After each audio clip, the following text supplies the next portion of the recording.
This is Fido Friendly Travel Talk. Here's your host, Susan Sims. Hey everybody, it's Susan Sims with Fido Friendly Travel Talk, brought to you by Animal Radio.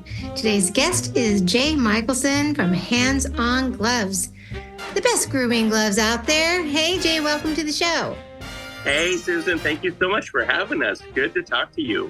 Hey, same here. It's I know we go back way back, but I'm always interested in people that decide to get into the pet space, which I love, of course.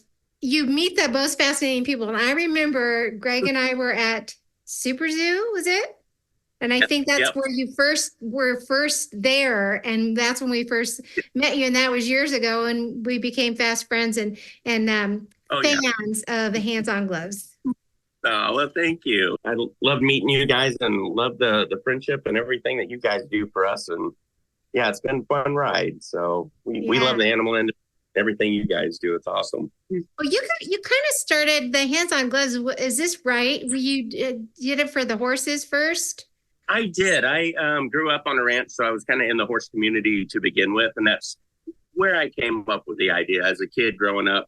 Of course, we had dogs as well, but bathing and grooming horses all the time. I wondered why we kept using the same tools that didn't really work. The curry combs that would slip and fall off, especially if you put soap and water on them. And so as a kid, I wondered why we didn't have these gloves when I was growing up. But yeah, so that's how I started as for equine, because I had a lot of contacts and connections there, but quickly realized that they were just as good on dogs and cats. And I've groomed everything from camels to elephants to zebras.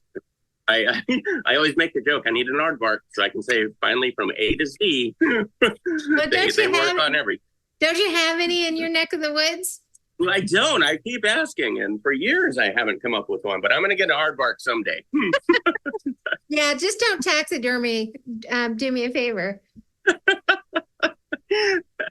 So, No way.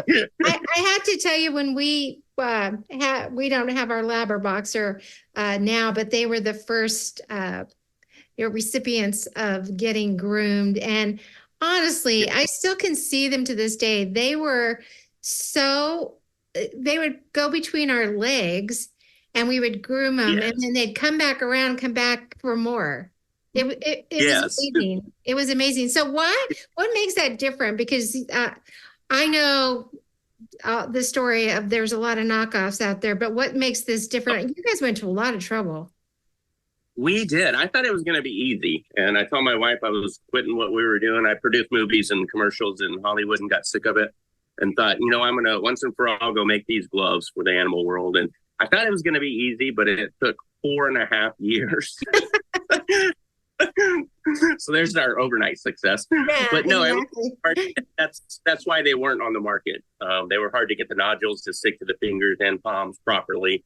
And then the spacing of the nodules is very critical in them, being used correctly and properly to get the hair off and not hurt the animal. And that's what we hear all the time is the animals prefer it. And we have rescue dogs that hate normal traditional grooming tools, and they see those and they'll literally go run and hide in the creek.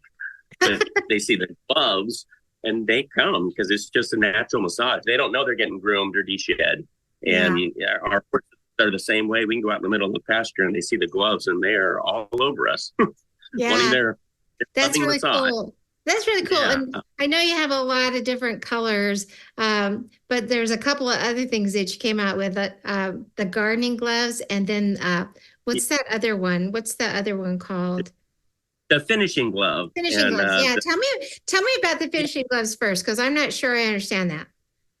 Yeah, the finishing gloves, again, kind of goes into equine. But we realized going into shows, you want to get that extra shine. So one side is jute, the other side is fleece. They're also double-handed, 5-fingered grooming gloves, just like our original HandsOn gloves. But they're for that last final shine before you go into the show ring. But then we started seeing that dog owners, when they would take their dogs to the dog park, they want their shiniest animal there. So after all, we have that don't show their dogs or horses, and they just want that nice, natural, beautiful shine. Yeah. And so that's what they're for.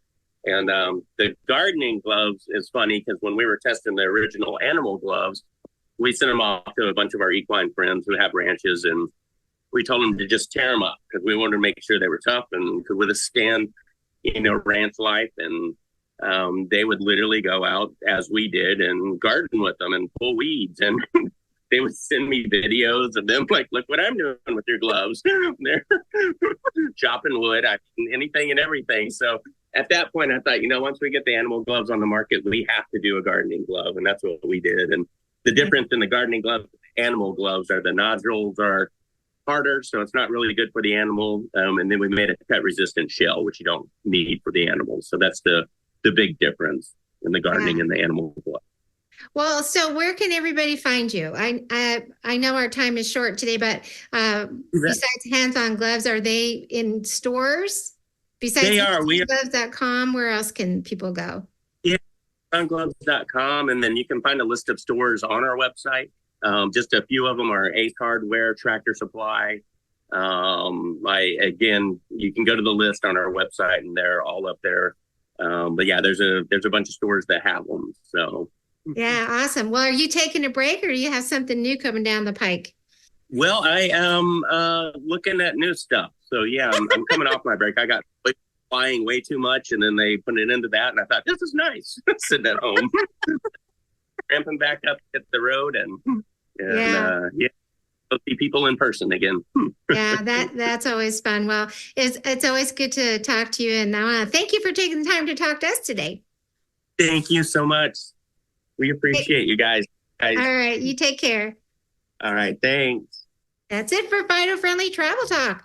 For more information on today's show or just about traveling with Fido, log on to FidoFriendly.com. Remember, travel safe and leave no dog behind. This is Susan Sims, Fido Friendly Travel Talk.